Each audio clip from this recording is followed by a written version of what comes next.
This was only 2 years ago. In our town, there was this one house that had been abandoned for I think about 2 decades. It was an older place, nestled away in the trees, and after nobody would buy it, everyone just forgot about it. It slowly got covered up by the woods and left to rot. I was always interested in these types of places and loved to explore them. And one random afternoon I had off work, that's exactly what I did. I walked there with a small backpack and a flashlight.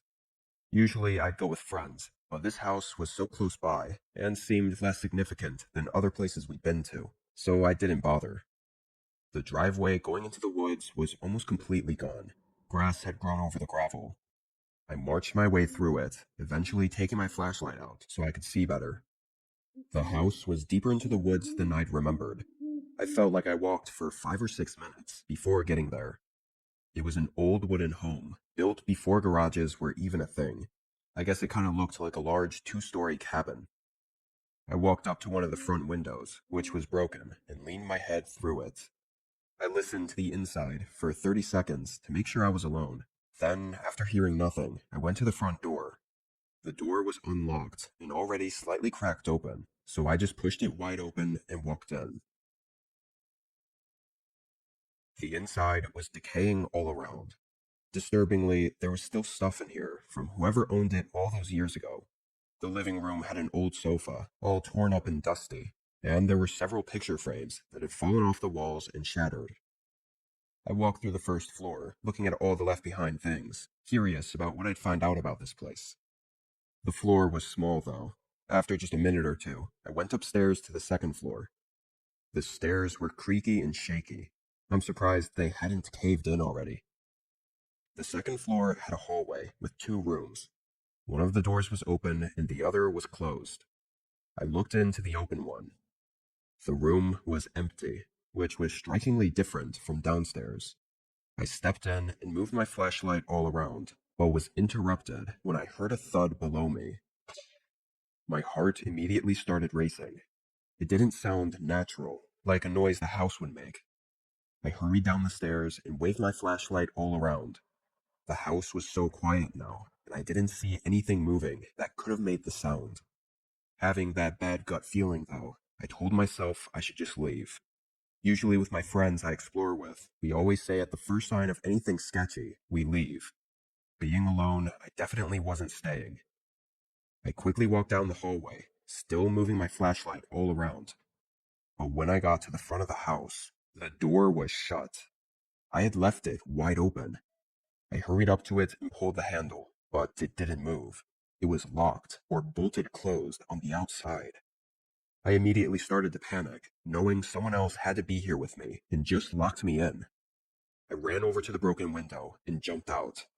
I didn't see anyone as I sprinted into the woods, turning my flashlight off and staying off of the path. My heart was still racing as I walked between the trees, but then a light came from ahead. I was confused and moved behind a tree. It was a red and blue light flickering at the end of the driveway. There were 2 cop cars cutting through the thick grass and driving toward the abandoned house. They passed by me, rushing to the front of the home as I remained hidden. Something in me knew that they weren't there for me. I watched for a minute, then ran out of the woods and back home.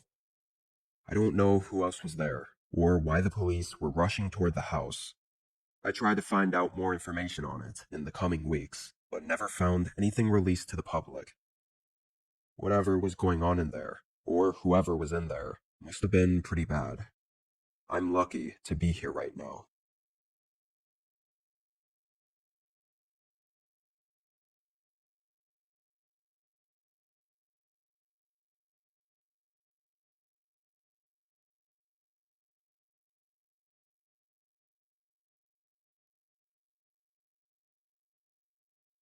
It was 2016.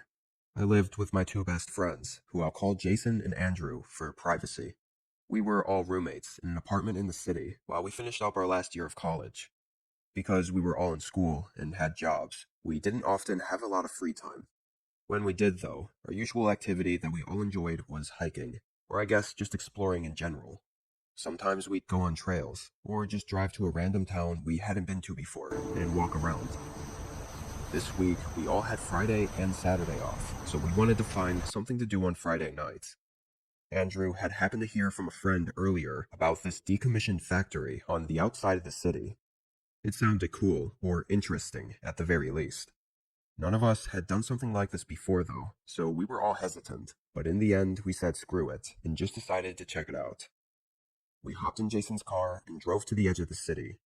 We live in the Midwest, so the city sort of abruptly ends and turns into flat land that goes on as far as you could see. That was basically where this factory was. We didn't know its exact address, if it even still had one, but we found it on Google Maps using the satellite view. We parked a block away at a gas station, then got out and walked the rest. The whole street to get there was empty. No cars or people anywhere. It almost felt like the entire block was abandoned. The factory building was way bigger than any of us were expecting. It was massive, with railing-type structures all over the outside, and tons of graffiti in places I don't even know how people were able to get to. The chain-link fence had barbed wire across the top, but in several spots it had clearly been cut open and moved from others sneaking in. We crawled over and made our way up to the metal door at the front, which was already open. As soon as we stepped inside, chills ran through me. The whole building was swaying, and the metal was creaking and groaning. It was windy outside, so it made sense, I guess, but it still added to the eeriness of the place. All the lights were off, of course, so our only light was some cheap flashlights Andrew had lying around his house. This main room we were in was full of huge, rusted machinery and narrow pathways between them. We all stayed in that room and kind of just wandered around. Eventually, I wandered to the end of the room and into a hallway, but before entering, I checked over my shoulder and saw one of my buddies was not too far behind me. I couldn't tell whether it was Andrew or Jason because they were in the dark by one of the machines, but I figured they saw me, so I was good to keep going without risking splitting up and getting lost. I started walking down, making it to another metal door and going through it. Just as I was walking into the next room and the door started closing, I heard footsteps coming down the hallway from the end I had just come from. Thinking it was Andrew and Jason, I kept walking and shined my light around the room. There were more machines, like a conveyor belt type thing, in the middle of the space, but along the ceiling was a walkway, or a catwalk, and I could see a ladder hanging down on the other side. As I was looking, I heard the door open and close behind me. I called out my friends' names and turned around to tell them what I saw, but when my light hit the door, they weren't there. There was no one. I almost thought I was crazy for a second, but I knew I heard the door open. Andrew? Jason? Their names rang across the room, but they didn't reply. I started carefully walking over to the door, feeling my mind start getting worried. I opened the door and shined my light down the hallway. It was empty. What the hell? I didn't have time to think before hearing a slight crumble on the ground behind me. I whipped my light around. Standing maybe 6 or 7 feet from me was some deranged-looking man. He had long hair and a messy beard and these strange, glazed-over eyes. He instantly started sprinting at me, like he was trying to tackle me. I backed into the hallway and slammed the door on him, then sprinted for the other end. I could hear my buddies calling out to me, like they were trying to find me. I ran into the room and yelled at them to leave. We all ran out. We made it to the fence and left. I explained to them what happened on the way back to the car. Whoever that guy was hiding in the building had followed me into the hallway and into the room where I was alone. Obviously, he was trying to wait for me to split off from the group before attacking me. What he really would have done, I'm lucky to have not found out. Since then, we haven't tried anything like that again.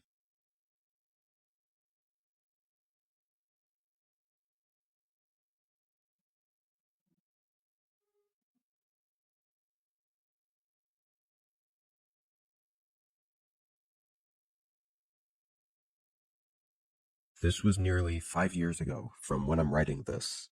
I was in high school at the time, and my best friend was a guy named Colton. We hung out most days after school and just found random places to go to hang out at. Anyway, this was right after our school let out for winter break, so we had a ton of time and nothing to do. We spent this whole day just chilling at his place and playing Xbox, but we eventually got bored. We felt like walking around or going somewhere. Now, our whole town always knew about this creepy church that sat at the end of a deserted road. It was kind of blocked out by trees, since they stopped keeping up with it. It had been abandoned for as long as I'd known about it, but even though we always knew about it, it had never really come across our minds to explore it. When I was a kid, I was always terrified of it, but for some reason now, I was a little bit more intrigued. So, when me and Colton were walking around the edge of town and happened to pass by the deserted road to the church, we decided to check it out. At least to walk down the road and see what it looked like nowadays. And if nobody else was there, maybe look inside. It was already dark out, but the moon was bright enough for us to still kind of see where we were going. We also had our phones on us, in case we needed a flashlight. The road was awful. It was cracked and had thick vines and bushes growing between the pavement. By the time we got to the end of it and looked back, we couldn't even see the street we'd just come from. Looking at the church, though, it was way creepier than I'd remembered. It looked like the forest had engulfed it. Even the fence going around the courtyard was almost unrecognizable because it was drowning in the tall plants that covered it. We made our way through a broken section. It was very quiet as we approached the church. We didn't see any lights or hear anything to indicate anyone else was here, so we walked up to the large entrance door and pushed it open. The sound it made was like bending wood, creaking and scraping its way across the floor. It echoed through the whole room. Both of us stayed at the doorway for a minute and just looked from there. What was really odd, and also kind of creepy, was that the whole room, full of rows of benches, looked almost untouched. There wasn't any debris anywhere, or even graffiti like you'd expect from an old place like this. I stepped in, and Colton followed behind me. I slowly walked down the aisle, just looking around at everything. Each step we took echoed throughout the vaulted ceilings, but when we got closer to the end, there was a sudden thud.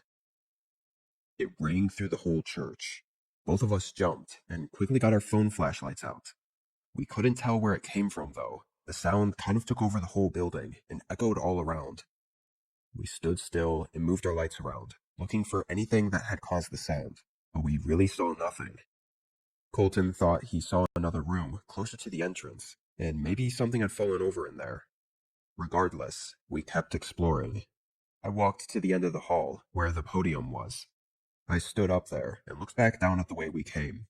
It was so dark by the entrance, even my light couldn't reach that far. After a minute, Colton said he wanted to check out the other room, so we both headed over there. On the side wall was a door. I opened it and shined my light in. From just a quick look, I couldn't tell what the room was. We walked in and looked around. There were chairs stacked up against the wall and a bunch of boxes everywhere, like storage or something. While we were in there, we heard a subtle sound. We both stopped moving. It was a light thump, and then another. It sounded like someone walking down the aisle we just came from. Both of us froze up. The sound was coming from the podium area, walking down toward the entrance. We could only see out the thin crack in the doorway of the room we were in, but we stared at the darkness out there and waited as the sound got closer. Then, for a split second, someone crossed through the dark and out the front entrance door. The footsteps then stopped, and we held our breath as we waited, before we heard the door creak closed. We looked at each other in fear. Neither of us knew whether to try running away, or hide, or what to do. We ended up just waiting in fear for several minutes, until we thought whoever it was had left the area. Then we sprinted out of the room and out the entrance. We didn't stop running until we got down the deserted road and onto the street. We don't know who was in there, but they came from the end of the church that I had just been at. There was no doorways over there, so they had to be hiding or something, somewhere right next to me. That is, if it even was a person. At this point, years later, I can't even say anything is for sure.